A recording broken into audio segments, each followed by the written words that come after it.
तो दोस्तों आज की वीडियो बहुत ही स्पेशल होने वाली है क्योंकि हमारे प्यारे भारत देश में क्रिकेट लवर्स की कोई कमी नहीं है। तो आज की वीडियो इसी से रिलेटेड होगी। तो आज हम आपको दुनिया के बिगेस्ट क्रिकेट स्टेडियम कैसे बना और कौन कौन सी परेशानियां आई इसे बनाने में, और साथ ही साथ इसमें कौन सी टेक्नोलॉजी का यूज करके इसे एक खास स्टेडियम बनाता है। तो आज की इस वीडियो में यही सब जानेंगे। उससे पहले दोस्तों आप लोगों ने हमारे यूट्यूब चैनल सार नॉलेज वर्स को सब्सक्राइब नहीं किया है तो इसे जरूर सब्सक्राइब कर लें ताकि ऐसी ही इंटरेस्टिंग वीडियो आपको टाइम पर मिलती रहे। तो फ्रेंड्स, चीफ इंजीनियर मीटिंग में सारे इंजीनियरिंग टीम को हिदायत दे रहे थे कि मुझे दर्शकों की सीट के सामने कोई भी खंबा नहीं चाहिए, इसलिए मुझे एक ऐसा डिजाइन लाकर दो जिसमें की छत बिना खम्भों के खड़ी रहे। इस स्टेडियम में क्रिकेट को 1,32,000 लोग देखने वाले हैं और मैं नहीं चाहता हूं कि उनके मैच देखने के दौरान एक भी खंबा सामने आए। मैं नहीं चाहता कि एक भी बंदे को देखने में कोई भी प्रॉब्लम हो। और एक बात और, डिजाइन की दूसरी खासियत ये भी होनी चाहिए कि जब नाइट मैचेस हों तो लाइटनिंग के कारण खेल के समय खिलाड़ियों की परछाई नहीं दिखनी चाहिए। तो अब इस डिजाइन के लिए आप सभी के पास सिर्फ और सिर्फ 15 दिन का ही समय है। मीटिंग बर्खास्त। तो दोस्तों, दुनिया के बिगेस्ट स्टेडियम की छत बिना किसी खम्भों की कैसे बनेगी, किस मटेरियल से उसे बनाया जाएगा और उसमें क्या तकनीक लगाई गई, स्पेन से लाई गई लाइटनिंग को किस तरह से अरेंज किया गया जिससे खिलाड़ियों की परछाई ही न बने। दोस्तों, आज की वीडियो में हम बात कर रहे हैं biggest cricket stadium Narendra Modi cricket stadium के बारे में। कुछ ऐसे फैक्ट्स बताएंगे जो शायद ही आपको मालूम हो।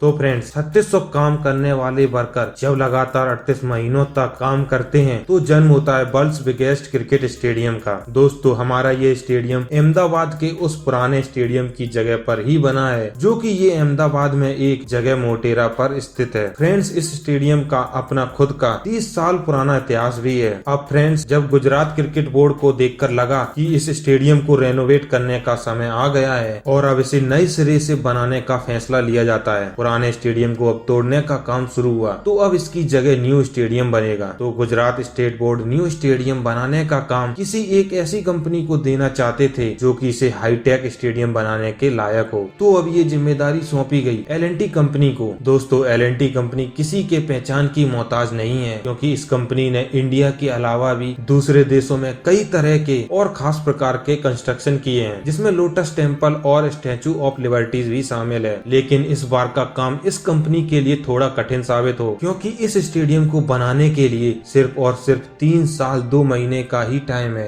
L&T ने इस विशाल प्रोजेक्ट को शुरू किया और इस प्रोजेक्ट के लिए ऑस्ट्रेलिया से डिजाइन इंजीनियर को बुलाया जाता है और इन इंजीनियर को इस क्रिकेट स्टेडियम को डिजाइन करने का जिम्मा दिया जाता है। मिस्टर एंड्रयू जोन्स नाम के डिजाइनर ने अपनी पूरी लाइफ के एक्सपीरियंस के साथ में इसका डिजाइन बनाने में लगे हुए हैं और इनका दिमाग अटका है सिर्फ और सिर्फ 2 सवालों पर। एक तो बिना खंबे की छत और दूसरा की लाइट की वजह से कोई भी परछाई न बनने पाए। अब काफी ज्यादा सोचने के बाद उन्हें अपने पहले सवाल का जवाब और डिजाइन तो उन्हें मिल गया और इसके लिए विशेष प्रकार के खंभों को लगाने का फैसला किया जो कि स्टेडियम के पीछे की तरफ लगाए जाएंगे। अब एंड्रयू जोन्स की तरफ से डिजाइन तो फाइनल कर दिया गया जिसमें कुल मिलाकर 4 फुल साइज ड्रेसिंग रूम और फ्रेंड्स मीडिया और स्पेशल ब्रॉडकास्टिंग के लिए स्पेशल इंक्लोजर, एक नेट प्रैक्टिस एरिया जहाँ पर एयर कंडीशनर एटमॉस्फेयर हो। लेकिन इस सुपर डिजाइन को लिमिटेड टाइम में ही खत्म करना था। एक क्रिकेट स्टेडियम में 1,32,000 लोगों को बैठाया जा रहा था जो कि एक समस्या बन चुकी थी कि सीट लगाई कैसे जाएगी। और आखिरकार इस प्रॉब्लम के लिए डिजाइन इंजीनियर के दिमाग में डिजाइन आ ही गया। उन्होंने एक ऐसा स्ट्रक्चर डिजाइन किया जिससे सीट के ऊपर एक और बालकनी बनाकर उसमें भी सीट लगा दी जाएगी। नीचे 55,000 और ऊपर की तरफ 77,000 सीट्स लगा दी गयी। अब एंड्रयू जोन्स के सामने डिजाइनिंग की एक और समस्या तैयार खड़ी थी और ये मामूली सी समस्या सुनने में तो आसान लगती थी पर थी उससे भी कहीं ज्यादा बड़ी। इस स्टेडियम के वेस्टर्न साइड में एक पुरातन मंदिर है जिसमें की पूजा करने वाले श्रद्धालुओं का लगातार तांता लगा रहता है और इसलिए स्टेडियम के कंस्ट्रक्शन वर्क के दौरान और स्टेडियम के कंस्ट्रक्शन होने के बाद भी श्रद्धालुओं को किसी भी तरह की अड़चन नहीं आनी चाहिए। यही वो चुनौती थी और ईश्वर की कृपा से इसका सॉल्यूशन भी मिल गया। ठीक ऐसा डिजाइन जिसमें ना तो श्रद्धालुओं को अपनी श्रद्धा भक्ति को पाने में प्रॉब्लम होगी और न ही स्टेडियम के डिजाइन को चेंज करना पड़ेगा। अब एंड्रयू जॉन चाहते थे कि स्टेडियम में बैठी हुई ऑडियंस के सामने पूरा का पूरा मैदान क्रिस्टल क्लियर साफ दिखना चाहिए और अगर वहाँ पर खंबे लगा दिए जाते तो ऑडियंस को परेशानी होती। अब इस प्रॉब्लम का भी सॉल्यूशन उन्होंने आखिरकार ढूंढ ही लिया गया। उन्होंने बाई शेप के खम्भों को स्टेडियम के बाहर की तरफ लगाने का फैसला किया, जो कि अंदर से स्टेडियम की छत को भी सपोर्ट करने में कैपेबल होते हैं। अब तक 5 महीनों का समय निकल गया और स्टेडियम को डिजाइन करने वाली टीम के हाथ में क्या है, इन लोगों ने एक ऐसा डिजाइन तैयार कर लिया है। इस स्टेडियम को बनाएगा एक तरह का स्पेशल स्टेडियम।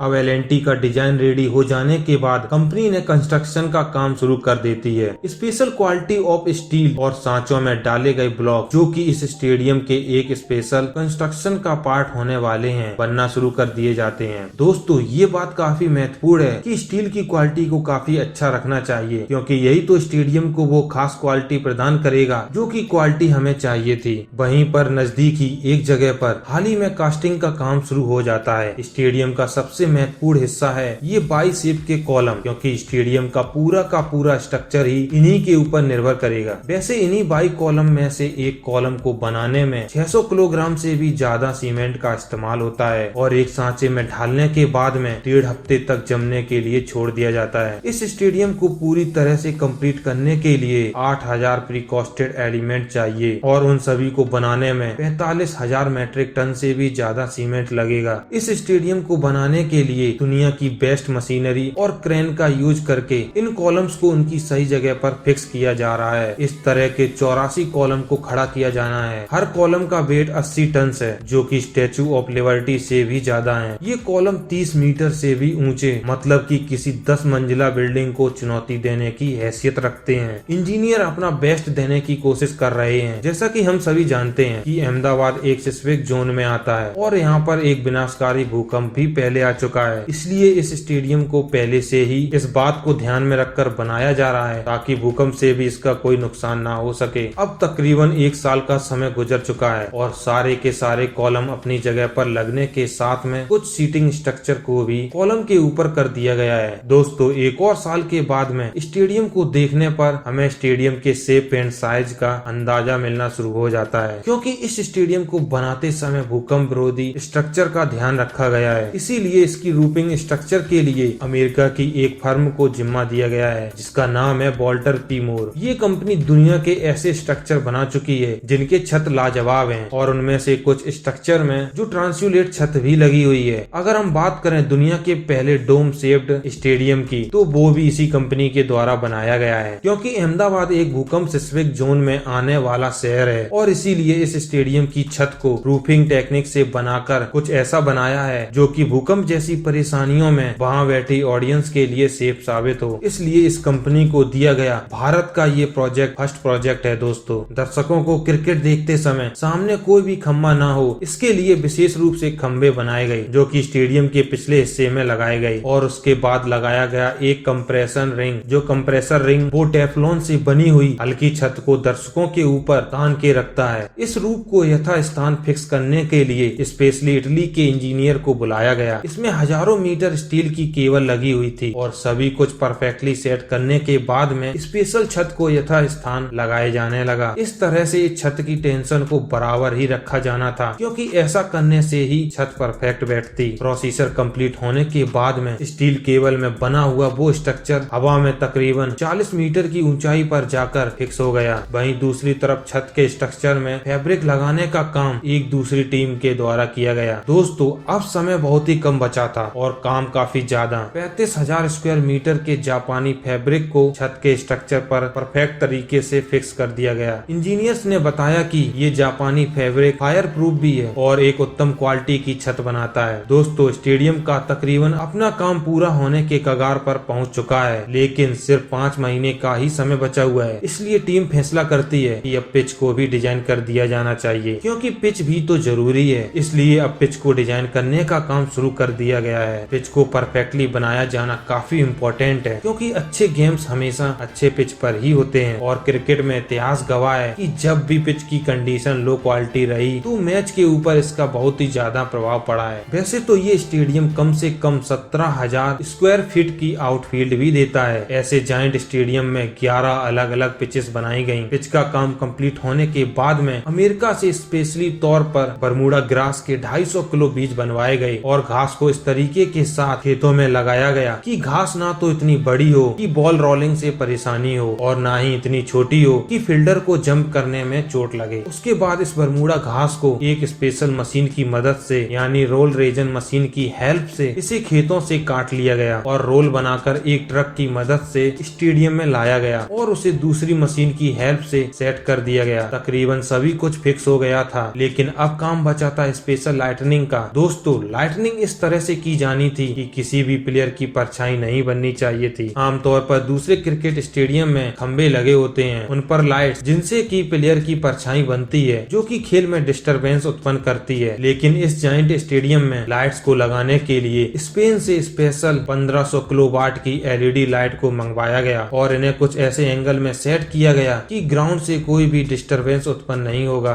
और कोई भी शैडो भी नहीं बनेगा। एक और खास बात, इस स्टेडियम के घास के नीचे हाई टेक ड्रेनेज सिस्टम भी लगाया गया है दोस्तों, जो कि भारी बारिश के दौरान आधे घंटे में पूरे पानी को बाहर निकाल देगा। 34 महीनों का समय निकल गया और स्टेडियम लगभग तैयार हो चुका है और गुजरात क्रिकेट स्टेडियम को एक जायंट क्रिकेट स्टेडियम भी मिल चुका है। स्टेडियम के बाहर की डिजाइन पर कॉपर वेव्स को बनाया गया है, जो कि पास ही बहने वाली मां सरस्वती नदी की जलधारा को रिप्रेजेंट करती है। स्टेडियम की चारों तरफ खुली जगह है और पूरे स्टेडियम को चारों तरफ घूमकर देखा जा सकता है। ये अद्भुत मॉडर्न स्टेडियम बनकर तैयार हो गया है और इसका उद्घाटन किया है हमारे राष्ट्रपति श्री रामनाथ कोविंद जी के द्वारा। हमने आपको स्टेडियम के सारे तकनीकी बारीकियों से अवगत कराया। दोस्तों, अब आपको इसकी कौन कौन सी खास खूबी पसंद आई हमें कमेंट बॉक्स में जरूर बताएं। उम्मीद है आपको हमारा एक्सप्लेनेशन जरूर पसंद आया होगा। तो दोस्तों, वीडियो अच्छी लगी हो तो इसे लाइक करें, शेयर करें और इस चैनल को सब्सक्राइब करना बिल्कुल ना भूलें, ताकि हम अपनी हर एक वीडियो से आपकी नॉलेज को बढ़ा सकें। तो दोस्तों, अब मिलते हैं किसी और एक वीडियो में, तब तक के लिए जय हिंद, जय भारत।